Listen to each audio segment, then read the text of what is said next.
పిసినారి గంగమ్మ అత్యాస. సీతానగరం అనే ఒక పల్లెటూరు. ఆ ఊర్లో గంగమ్మ అనే ఒక ముసలావిడ ఉండేది. ఆమె పిసినారితనానికి ఊరంతా కథలు కథలుగా చెప్పుకునేవారు. ఆమె ఇంట్లో దీపం వెలిగించినా ఆ దీపపు నూనె ఎంత కరిగిపోయిందోనని లెక్క పెట్టే రకం. ఆమె పెరట్లో ఉన్న చేదబావి నుండి ఎవరైనా గుక్కెడు నీళ్లడిగితే ఆ చేద తాడు అరిగిపోతుంది, మీ బకెట్ తెచ్చుకోండి అని చెప్పేది. కూరగాయలవాడి దగ్గర ఉచితంగా కరివేపాకు అడగడమే కాదు, అందులో ఎన్ని రెబ్బలున్నాయో కూడా చూసుకునేది. ఒకరోజు ఊరి గుడి పైకప్పు శిథిలావస్థకు చేరడంతో ఊరి పెద్ద రామనాథం అందరి దగ్గర చందాలు పోగు చేస్తున్నాడు. గంగమ్మ, గుడి కోసం అందరూ తమకు తోచిందిస్తున్నారు. నువ్వు కూడా నీ వంతు సహాయం చెయ్యమ్మా. గంగమ్మ ముఖం చిట్లించి, నేనేమైనా జమీందారని అనుకున్నావా? నాకే పూట గడవడం కష్టంగా ఉంది. ఆ దేవుడే నాకివ్వాలి కాని నేనే దేవుడికిచ్చేంత ఉందా చెప్పు? ఉన్నంతలో చిల్లి గవ్వ ఇచ్చినా పుణ్యం వస్తుంది కదమ్మా. గంగమ్మ చేతులు తిప్పుతూ, పుణ్యాలు పాపాలు నాకొద్దు. నా దగ్గరున్న డబ్బు నా కడుపు నింపితే చాలు. అయినా ఆ దేవుడికి పైకప్పెందుకు? వానొస్తే తడవడా, గాలొస్తే ఆరడా, ఆయనకేం లోటు? నా దగ్గర ఏమీ లేదు, పోయిరా. గంగమ్మ తీరుకు విసిగిపోయి రామనాథం వెళ్లిపోయాడు. కొన్ని రోజుల తర్వాత ఆ ఊరికొక తేజస్సుతో వెలిగిపోతున్న స్వామీజీ వచ్చారు. ఆయన రాకతో ఊరంతా పండుగ వాతావరణం నెలకొంది. జనం ఆయన ప్రవచనాలు వినడానికి, ఆశీస్సులు తీసుకోవడానికి బారులు తీరారు. గంగమ్మ కూడా ఆ గుంపులో చేరింది. అయితే ఆమె వచ్చింది ఆశీస్సుల కోసం కాదు. అక్కడ ప్రసాదంగా ఏమైనా పంచుతారేమో కాస్త ఇంటికి పట్టుకుపోదామన్న ఆశతో ప్రవచనం మధ్యలో స్వామీజీ కళ్ళు మూసుకుంటే ఈమె చుట్టూ ఉన్న వాళ్ల సంచుల్లో ఏమున్నాయా అని దొంగ చూపులు చూస్తోంది. స్వామీజీ తన దివ్య దృష్టితో ఊరి జనాల మనస్తత్వాలను, ముఖ్యంగా గంగమ్మ అత్యాసను, ఆమె దొంగ చూపులను గమనించారు. ఆమెకు ఊరి జనానికి ఒక మంచి గుణపాఠం నేర్పించాలని ఆయన నిశ్చయించుకున్నారు. ఒకరోజు తన ప్రవచనంలో ఆయనొక ఆసక్తికరమైన విషయాన్ని ప్రకటించారు. భక్తులారా, ఈ పుణ్యభూమిలో మీ పూర్వీకులు దాచిపెట్టిన ఒక పెద్ద నిధి ఉంది. ఆ నిధి కేవలం నిస్వార్థపరులకు, పరోపకార గుణం ఉన్నవారికి మాత్రమే దక్కుతుంది. ఆ మాట వినగానే జనంలో గుసగుసలు మొదలయ్యాయి. గంగమ్మ చెవులు రెక్కపొడుచుకున్నాయి. ఆమె కళ్ళు డాలర్లలా మెరిశాయి. స్వామీజీ కొంచెం గట్టిగా, ఆ నిధిని పొందే మార్గం ఒకటుంది. వచ్చే పౌర్ణమి నాడు అర్ధరాత్రి సమయంలో ఈ ఊరి కొండమీద ఉన్న అమ్మవారి గుళ్ళో ఒక బంగారు మామిడి పండుని నైవేద్యంగా పెట్టాలి. జనం ఆశ్చర్యంగా, బంగారు మామిడి పండ అదెక్కడి నుంచి వచ్చింది స్వామి? స్వామీజీ నవ్వుతూ, ఆ పండుని పండించటానికి నా దగ్గర ఒక మహిమగల విత్తనం ఉంది. ఈ విత్తనాన్ని స్వచ్ఛమైన మనసుతో, స్వార్థం లేని చేతులతో నాటితేనే అది మొలకెత్తి బంగారు పండుని మీకిస్తుంది. కపటబుద్ధి ఉన్నవాళ్లు తాకితే ఆ విత్తనం వెంటనే మట్టిలో కలిసిపోతుంది అంటూ స్వామీజీ ఒక విత్తనాన్ని ఊరి పెద్ద రామనాథం చేతిలో పెట్టి, ఈ విత్తనానికి అర్హులైన వారిని నువ్వే ఎంచుకో అని చెప్పి తన దారిని తాను వెళ్లిపోయారు. ఆ వార్త ఊరంతా పాకింది. అందరూ ఆ విత్తనం గురించే మాట్లాడుకుంటున్నారు. గంగమ్మ మనసులో మాత్రం ఆ బంగారు పండు, ఆ నిధి తనకే దక్కాలన్న అత్యాస పుట్టలు పగిలింది. నిస్వార్థపరులు ఆ మాట గంగమ్మను ఆలోచనలో పడేసింది. తను పిసినారి అని ఊరందరికీ తెలుసు. ఆ విత్తనం తనకు దక్కాలంటే తను మారిపోయినట్లు నటించాలి. అంతే. ఆ రోజు నుండే గంగమ్మ నాటకం మొదలైంది. మరుసటి రోజు బిచ్చగాడు ఆమె ఇంటి ముందు నిలబడితే ఎప్పుడూ తిట్టి పంపే గంగమ్మ ఈసారి ఒక వింత పని చేసింది. గంగమ్మ నవ్వుతూ, అయ్యా పాపం, ఆకలితో ఉన్నావా నాయనా, ఉండు అంటూ లోపలికెళ్లి ఒక గుప్పెడు బియ్యం తీసుకుని అందులో నుండి 10 మెతుకులు తీసి పక్కన పెట్టి మిగిలినవి వాడి జోలెలో వేసింది. గంగమ్మ తనలో తాను, కొంచెం ఎక్కువైపోయిందేమో, పర్వాలేదులే, నీది ముందు ఇదంతా.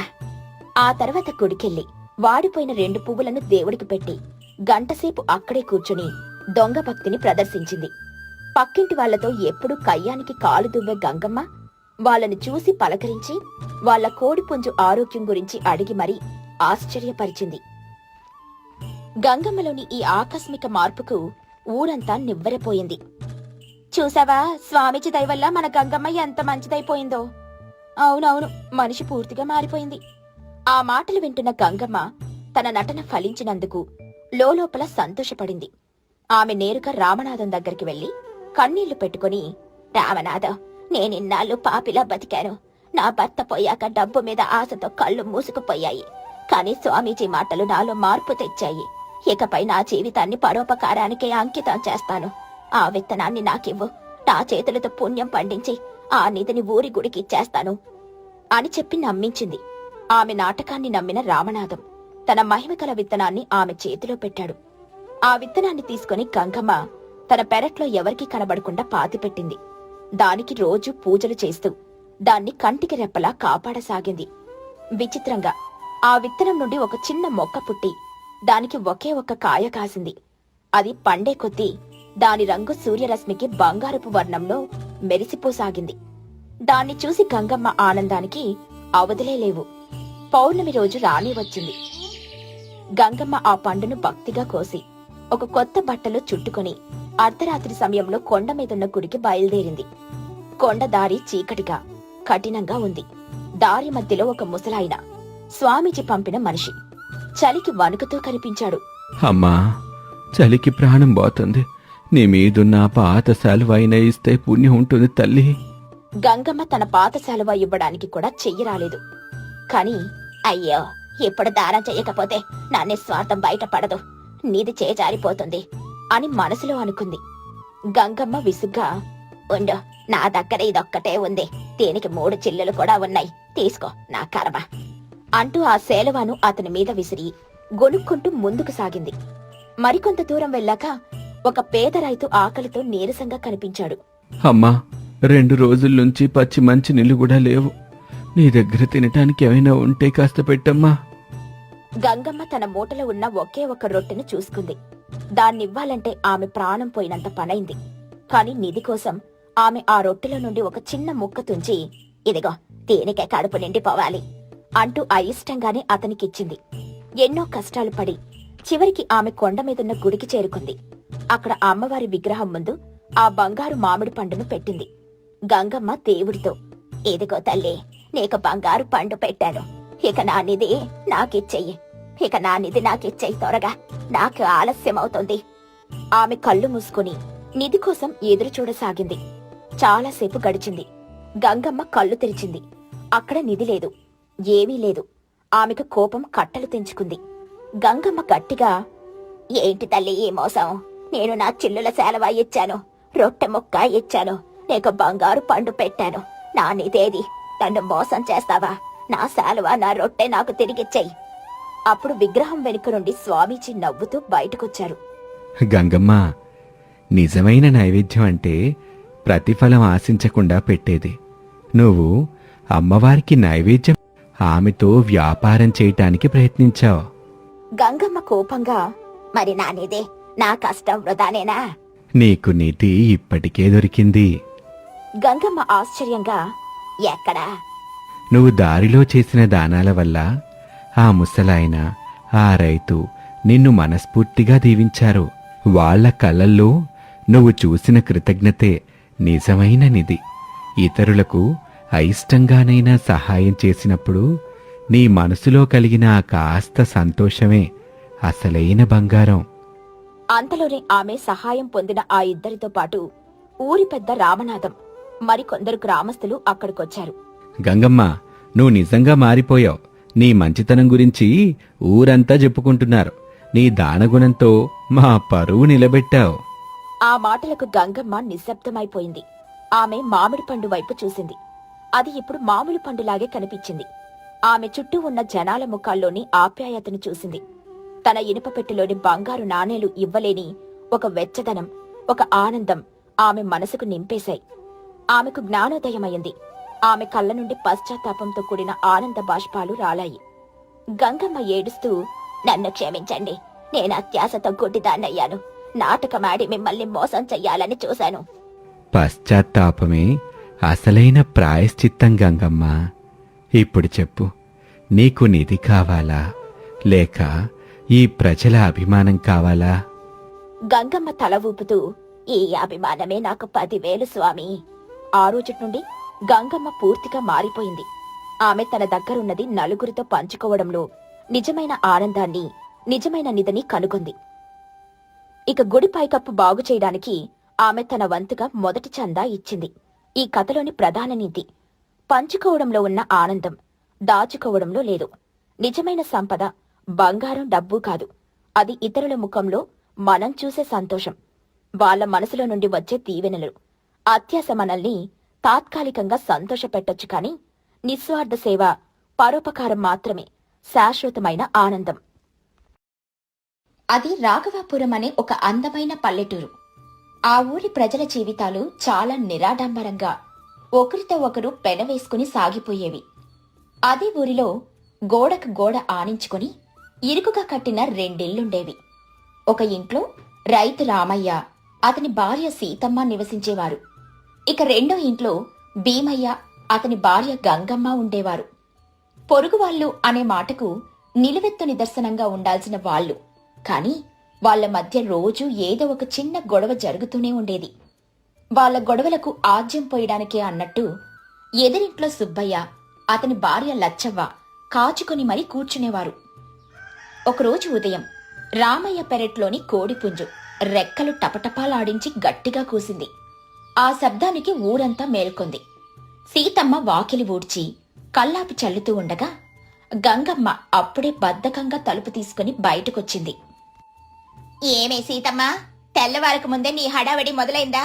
నీ కోడిపుంజు అరుపులకు నా నిద్రంతా పాడైపోయింది. సీతమ్మ నవ్వుతూ, అందులో నా తప్పే ఉంది గంగమ్మ. పొద్దు పొడిచిందని చెప్పడం దాని పని. నువ్వు కూడా త్వరగా లేచి పనులు చక్కబెట్టుకుంటే రోజంతా హాయిగా ఉండొచ్చు కదా. గంగమ్మ విసుగ్గా, నాకు చెప్పొచ్చావే నీతులు? మీ ఇంట్లో పనులేముంటాయి? మా ఇంట్లో చూడు, పశువులు, పాడి, తల మునకలయ్యే పనులు. ఇంతలో గంగమ్మ కళ్ళు వాళ్ల పెరట్లో ఒక మూల మీద పడ్డాయి. అక్కడొక తెల్లటి కోడిగుడ్డుంది. దాన్ని చూడగానే ఆమె ముఖం వెలిగిపోయింది. గంగమ్మ సంతోషంగా, అబ్బా, ఈ రోజు మన అదృష్టం బాగుంది. ఈ పూటకు కూరలోకి బెంగ తీరింది. సీతమ్మ దగ్గరకొచ్చి చూసి, ఆగు గంగమ్మ, అది మీ కోడి పెట్టిన గుడ్డు కాదు, మా కోడి పెట్టింది. రాత్రికి ఇటువైపు వచ్చి పెట్టుంటుంది. ఆ గుడ్డు మాది. ఏమన్నావే? నీ కోడి మా పెరట్లోకొచ్చి గుడ్డు పెట్టిందా? అయినా ఈ గుడ్డు మీద మీ పేరేమైనా రాసుందా ఏంటి? మా పెరట్లో ఉంది కాబట్టి ఇది మాదే. అలాగెలా అంటావ్? ఆ కోడి నాది, దానికి వేసే మేత నాది. గుడ్డు మీదెలా అవుతుంది? మర్యాదగా ఆ గుడ్డు ఇటివ్వు. ఇవ్వను. ఏం చేసుకుంటావో చేసుకో, దమ్ముంటే తీసుకో చూద్దాం.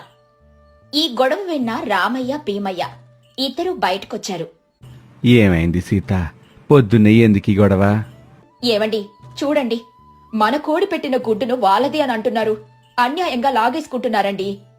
ఓరి రామయ్య, నీ పెళ్ళానికి కొంచెం బుద్ధి చెప్పరాదా? మా పెరట్లో ఉన్న గుడ్డుని మీదంటుందేంటి? మీ కోళ్లు రోజు మా పెరట్లోకొచ్చి మేము ఆరబెట్టిన వడ్ల గింజలు తినేస్తానే. దానికి బదులు ఈ ఒక్క గుడ్డు ఉంచుకుంటే తప్పేంటి? అన్యాయం భీమయ్యా. కోడి మాది, గుడ్డు కూడా మాదే. దానికి దీనికి ముడిపెట్టబాకు. నేనేమీ ముడిపెట్టటంలా. ఇదే నా తుది తీర్పు. ఈ గుడ్డు మాదే.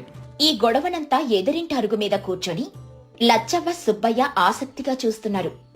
లచ్చవ్వ సుబ్బయ్యతో, ఏమండి, చూసారా తమాషా? ఒక్క గుడ్డు కోసం ఎంత రాద్దాంతం చేస్తున్నారో. వీళ్ళ గొడవ ఇలాగే చూస్తూ కూర్చుంటే లాభం లేదు. మనం వెళ్లి కొంచెం నిప్పు రాజేసొద్దాం, అప్పుడే అసలైన మజా. సుబ్బయ్య ఆవలిస్తూ, నాకెందుకే ఈ తలనొప్పులు? వాళ్ళేదో కొట్టుకుంటారు, మళ్ళీ వాళ్ళే కలిసిపోతారు. మీరుండండి, ఆడవాళ్ల గొడవలంతా తేలిగ్గా చల్లారవు, నేను చూస్తానుగా అంటూ లచ్చవ్వ నేరుగా గంగమ్మ దగ్గరికెళ్ళింది. సీతమ్మ కోపంగా తన ఇంట్లోకి వెళ్లిపోయింది. ఏవే గంగమ్మ, ఎంత పని జరిగింది? నీ మంచితనం కొద్ది ఊరుకున్నావు కాని ఆ సీతమ్మ నిన్నేమందో తెలుసా? ఆ గంగమ్మకు వండి పెట్టడం చేత కాదు, అందుకే పక్క వాళ్ళ గొడ్ల మీద పడుతుంది అని నాతో అంటుంది. గంగమ్మ కోపంతో ఊగిపోతూ, అబ్బో, దానికెంత పొగరు! దాని సంగతి నేను చెప్తాను. అంత మాట అంటుందా నన్ను? లచ్చవ్వ అక్కడి నుండి నెమ్మదిగా జారుకొని సీతమ్మ దగ్గరికి వెళ్ళింది. అయ్యో సీతమ్మ, నువ్వు బంగారం లాంటి దానివి, అందుకే నీకు చెప్పాలనిపించింది. ఆ గంగమ్ముంది చూడు, ఆ సీతమ్మకు ఒక్క కోడిని కూడా సరిగ్గా చూసుకోవడం చేత కాదు. అందుకే అది ఎక్కడ పెడితే అక్కడ గుడ్లు పెడుతోందని ఊరంతా చెప్పుకుంటుంది. సీతమ్మ బాధగా, నా గురించి అంత చులకనగా మాట్లాడుతుందా? దానికి నేనంటే ఎప్పుడూ అసూయే. ఆ ఒక్క గుడ్డుతో మొదలైన గొడవ ఇప్పుడు ఇద్దరి ఆడవాళ్ల ఆత్మాభిమానం మీదకొచ్చింది. భీమయ్య గంగమ్మతో, చూసావా, ఆ రామయ్య గడి పొగరు మన స్థలంలోకి వచ్చి మనతో గొడవ పడుతున్నాడు. వాడి కోళ్ళు ఇంకోసారి మన పెరట్లోకి రాకుండా నేను శాశ్వత పరిష్కారం ఆలోచించాలి. ఏం చేస్తారు? రేపే మన పెరటి చుట్టూ వెదురుతో దడి కట్టేస్తాను. సరిగ్గా మన సరిహద్దు మీదే కడతాను. అప్పుడు వాడి కోళ్ళు కాదు కదా, కనీసం వాడి నీడ కూడా మన పెరట్లోకి రాదు. మరుసటి రోజు భీమయ్య చెప్పినట్టే దడి కట్టడం మొదలుపెట్టాడు. అది చూసిన రామయ్య పరుగున వచ్చాడు. ఆగు భీమయ్య, ఏం చేస్తున్నావు?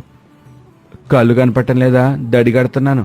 నా స్థలంలో నేను ఏదైనా చేసుకుంటాను. నిన్ను అడగాల్సిన అవసరం లేదు. నీ స్థలంలో నువ్వేం చేసుకున్నా నాకు అభ్యంతరం లేదు. కానీ నువ్వు దడి కడుతోంది నా స్థలంలో. ఒక జానెడు లోపలికి జరిపి కడుతున్నావు. మర్యాదగా ఆపే. ఓరి నీ అతి తెలివి తగలయ్యా, ఇది నా తాతల నాటి సరిహద్దు. నీకు అనుమానంగా ఉంటే ఊరి పెద్దల్ని పిలిపించు, తేల్చుకుందాం. గొడవ మళ్లీ మొదటికొచ్చింది. గుడ్డుపోయి ఇప్పుడు సరిహద్దు గొడవ మొదలైంది. సుబ్బయ్య గొడవ మధ్యలో దూరి, ఆగండి ఆగండి, నేనొక మాట చెప్తాను. నాకు తెలిసి ఆ పాత మామిడి చెట్టు మొదల నుంచి మునగ చెట్టు వరకు రామయ్య గారి స్థలం. అక్కడి నుంచి భీమయ్య గారిది. లచ్చవ్వ వెంటనే, అబ్బే, మీకు సరిగ్గా గుర్తులేదు. మా అవ్వ చెప్పేది ఆ మునగ చెట్టు కూడా రామయ్య వాళ్ళ తాతగారిదేనని. భీమయ్య వాళ్ళే తర్వాత ఆక్రమించుకున్నారట. ఇద్దరూ కలిసి ఆ గొడవను ఇంకా పెద్దది చేశారు. ఇక లాభం లేదని ఇరుపక్షాలు ఊరి పెద్ద కోటయ్య గారి దగ్గరికి పంచాయతీకి వెళ్లాలని నిర్ణయించుకున్నారు. రచ్చబండ దగ్గర ఊరంతా పోగైంది. కోటయ్య గారు ఒక పెద్ద మర్రి చెట్టు కింద ఎత్తైన అరుగు మీద కూర్చొని ఉన్నారు. ఏంటయ్యా మీ గొడవ? పొరుగు వాళ్ళు అన్నదమ్ముల్లా ఉండాల్సింది పోయి శత్రువుల్లా కొట్టుకుంటున్నారు. సిగ్గుగా లేదా? మీరే చెప్పాలి కోటయ్య గారు. నా కోడి పెట్టిన గుడిని దొంగిలించారు. ఇప్పుడు నా స్థలాన్ని ఆక్రమించి దడి కడుతున్నారు. ఇదేమి న్యాయం? అబద్ధం పెద్దయ్యా, గుడ్డు మా పెరట్లోనే ఉంది. వాళ్ళు కోళ్లు మా పెరట్లోకి రాకుండా నా స్థలంలోనే నేను దడి కట్టుకున్నాను. ఇతడు కావాలని నా మీద నింద వేస్తున్నాడు. కోటయ్య సుబ్బయ్య వైపు చూసి, సుబ్బయ్య, నువ్వేమన్నా చూసావా? చూశాను పెద్దయ్యా.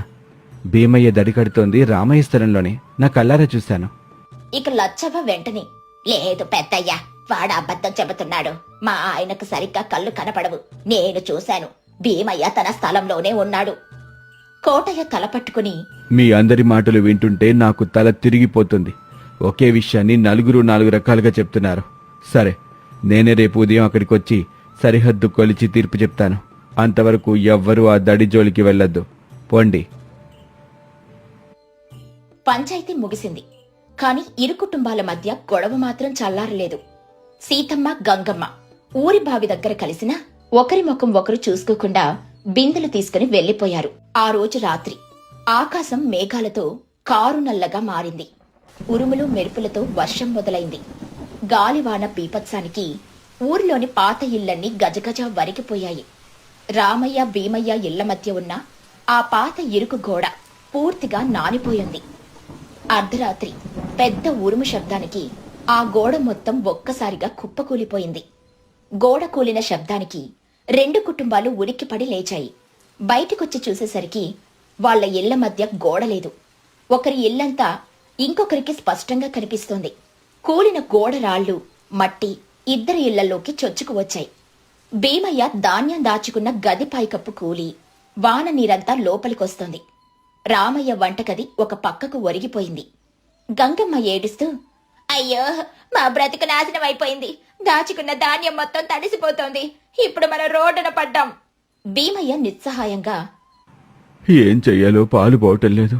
ఈ వానలో ఎవరిని సహాయం అడగాలి? రామయ్య, సీతయ్య వాళ్ళ పరిస్థితిని చూశారు. ఆ ఒక్క క్షణం వాళ్ల మధ్య ఉన్న గొడవ, పంతం అన్నీ గాలికి కొట్టుకుపోయాయి.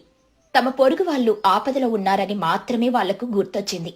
రామయ్య భీమయ్యతో, భీమయ్య, కంగారు పడకు. ముందా ధాన్యం బస్తాల్ని మన ఇంట్లోకి మారుద్దాం పదా. భీమయ్య ఆశ్చర్యంగా రామయ్య వైపు చూశాడు. సీతమ్మ, గంగమ్మ భుజం మీద చెయ్యి వేసి, ఏడవకు గంగమ్మ, జరిగిందేదో జరిగింది. ముందు మనం ధైర్యంగా ఉండాలి. పద, నీ సామాన్లన్నీ సర్దడానికి నేను సహాయం చేస్తాను. 4 చేతులు కలిశాయి. రామయ్య భీమయ్య ఇద్దరూ కలిసి తడిసిపోతున్న ధాన్యం బస్తాలను పక్కకు చేర్చారు. సీతమ్మ గంగమ్మ కలిసి వంటగదిలోని సామాన్లను కూలిన గోడ కింద నుండి బయటికి తీశారు. వాళ్ళ రాత్రంతా ఒకరికొకరు సహాయం చేసుకుంటూ తమ ఇళ్లను కాపాడుకునే ప్రయత్నం చేశారు. ఆ ఆపద వాళ్లను ఒక్కటి చేసింది. ఎదురింట్లో లచ్చవ్వ సుబ్బయ్య మాత్రం కిటికీలో నుండి ఈ దృశ్యాన్ని చూస్తూ, అబ్బా, వీళ్ళకి బాగా అయ్యింది అని సంతోషపడ్డారు. కాని సహాయం చేయడానికి ముందుకు రాలేదు. ఇక తెల్లవారింది. వాన వెలిసింది. కోటయ్య గారు కొందరు గ్రామస్తులతో కలిసి సరిహద్దును కొలవడానికని అక్కడికొచ్చారు. కాని అక్కడ దృశ్యం చూసి ఆశ్చర్యపోయారు. కూలిపోయిన గోడ దగ్గర 2 కుటుంబాలు కలిసి పని చేసుకుంటున్నాయి. వాళ్ల ముఖాల్లో పంతాలు లేవు, పశ్చాత్తాపం. ఒకరి మీద ఒకరికి జాలి మాత్రమే ఉన్నాయి. యమయ్య, రామయ్య, భీమయ్య, మీ గొడవ ఏమైంది? ఇప్పుడు కలిసిపోయా. భీమయ్య ఇళ్ల మధ్య ఉన్న ఆ పాత ఇరుకు గోడ పూర్తిగా నానిపోయింది. అర్ధరాత్రి పెద్ద ఉరుము శబ్దానికి ఆ గోడ మొత్తం ఒక్కసారిగా కుప్పకూలిపోయింది. గోడ కూలిన శబ్దానికి 2 కుటుంబాలు ఉలిక్కిపడి లేచాయి.